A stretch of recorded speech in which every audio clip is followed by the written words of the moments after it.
Well, I am put in the unenviable position of following that beautiful performance by Danielle, but there are some people that we need to thank today. First off, I'd like to thank our audience for coming out today. Despite the predictions, the weather's gorgeous outside, and we appreciate that you spent your afternoon with us. Second, there wouldn't be This Is My Brave at all without Jennifer Marshall, the co-founder and executive producer of This Is My Brave. She led us, yes. She led us through our first show here in New York City and was an invaluable resource to the entire production crew.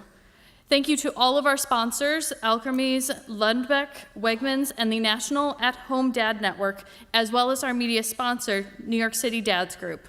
We also want to thank the donors to our silent auction, Hasbro, Dove Men Plus Care, Kitty, Smarty Pants, Britax, Waveborn, and the Gazillion Bubble Show at New World Stages, as well as Amy's Bread.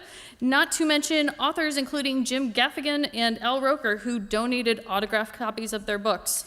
Please be sure to get in your bids after the show. The auction will close a half hour after the show, after which we will announce the winners. Storytelling saves lives. Before working with This Is My Brave, I thought I knew what these words meant. For my entire life, I have believed in the transformative power of stories, particularly live theater and performance art. As an audience member, my worldview was shaped and altered by the words of writers like August Wilson, Larry Kramer, Stephen Sondheim, and very recently by the brilliant Lisa Cron and Lin-Manuel Miranda. With each of these stories, my mind was opened a little more, and I gained empathy. I had a better understanding of people who I thought were not like me, but in reality we shared more in common than I could have imagined. When I heard the words, storytelling saves lives, I believed writers, composers, and performers could change lives through the stories they tell. And as a writer, that's a pretty gratifying idea. I aspired to be the kind of writer who inspires change. What I didn't imagine was how telling my story could save me. In I Know Why the Caged Bird Sings, Maya Angelou writes, "There's no greater agony than bearing an untold story inside you. It is a sentiment that is all too familiar for people who live with mental illness.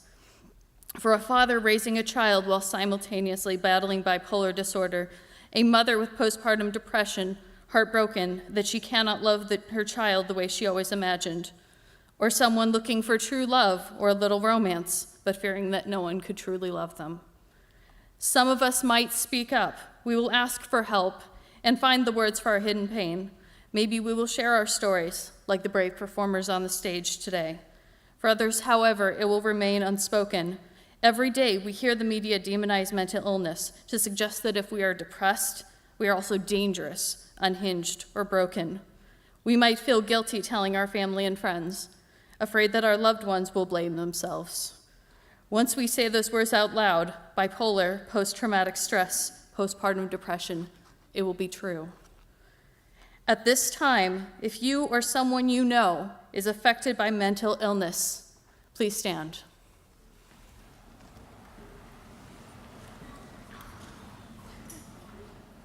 Look around you. Mental illness impacts us all. This is why I have so much love and respect for our cast. It takes nerve for an actor to get up on stage and play a character, but it takes true courage to get up on stage and be yourself. Storytelling saves lives because it gives people the chance to let go of that burden and to live. Thank you for letting us share our untold stories, and let's keep the conversation going.